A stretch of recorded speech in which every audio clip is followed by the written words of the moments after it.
An old bus, worn down but with something reverent about it, appeared out of nowhere in the middle of the street. Traffic couldn't stop it. Nothing got in its way. And behind the wheel was the same driver who died in that crash 20 years ago. Turns out he worked upstairs now. His job was to pick up souls who'd been wandering too long and bring them in to be reborn. This time it was the four of them. The driver knew them. They'd all been on that bus together the night it went off the bridge. So he gave each of them one full day back on Earth, one day to finish whatever they'd left undone. Here was the catch. Only Thomas could see them, so they had two ways to get anything done: beg him for a favor or step into his body. Thomas was driving down the road when he saw something in the rearview that stopped his heart. Contact. Hope he doesn't take this badly. He yanked the wheel, tires screamed. Then the crash, not too bad, he came to in a hospital bed. Harrison couldn't wait to explain. Oh God, I'm back. He remembers us. He remembers us. The hallucinations are back. I never thought of us as hallucinations. But Thomas had spent 20 years convincing himself none of them had ever been real. Just his head playing tricks. Seeing them again didn't feel like a reunion. It made his skin crawl. Lucky for them, there was a patient down the hall, one of those people just born able to see this kind of thing. Look, this is gonna sound crazy. Do you see any other people with me? No. Nobody. Besides those four. That was when Thomas had to admit they were real. But real or not, he wasn't helping. 20 years of keeping people out had done its work. He told them cold to go away. Do me a favor. Fade out again. Loneliness gets in your bones. Even remembering how warm it used to be, he wasn't lowering his guard for anyone again. The clock was running down. The four of them were coming apart. Nobody wanted to leave with regrets, so they got desperate, started acting up in his meetings, yelling over him, covering the pages when he tried to read contracts. Then Julia just stepped straight into his body.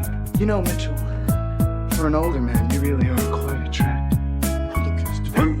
Julia stepped out, Milo stepped in. He got handsy with a female coworker, then he and Milo actually started fighting for control right there at the conference table. Thomas ended up breakdancing on it, in front of everyone. That did it. Thomas surrendered. He'd help them finish what they came back for. Milo went first. In life, he'd been a thief. 20 years back, he'd lifted a set of stamps off a little boy family heirlooms worth over 100 grand.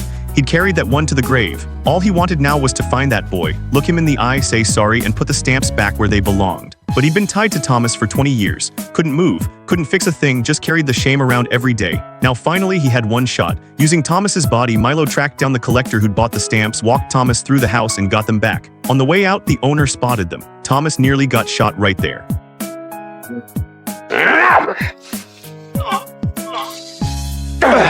Not this time, Marco.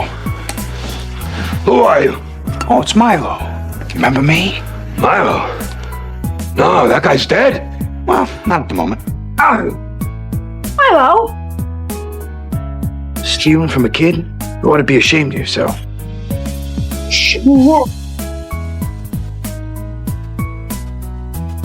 He went for the window. It wasn't going to hold. In the half-second before he hit the ground, Milo inside him gave him some kind of protection. Thomas landed hard and walked away. They came out running, stamps in hand, and got hit with a $3,000 parking ticket. Money wasn't the problem for Thomas. It was the paperwork at the station. And the four of them didn't have that kind of time to spare. They found the house where that boy, now a grown man, was living, left the stamps on the front step, rang the bell. 20 years he'd been looking for those, and there they were on his doorstep. He couldn't get the words out, called his wife over. In that "I'm sorry" and that "I forgive you," Milo finally set down the thing he'd been carrying for 2 decades. The others were so happy for him. Out on the street, all of them dancing, celebrating the first one done.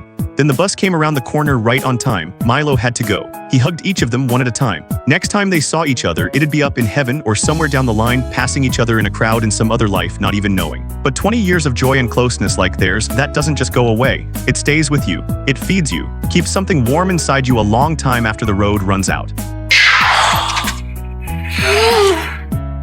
You try to be a nice guy. Hey, Buckaroo. You know, you really came through for me back there. That meant a lot to me.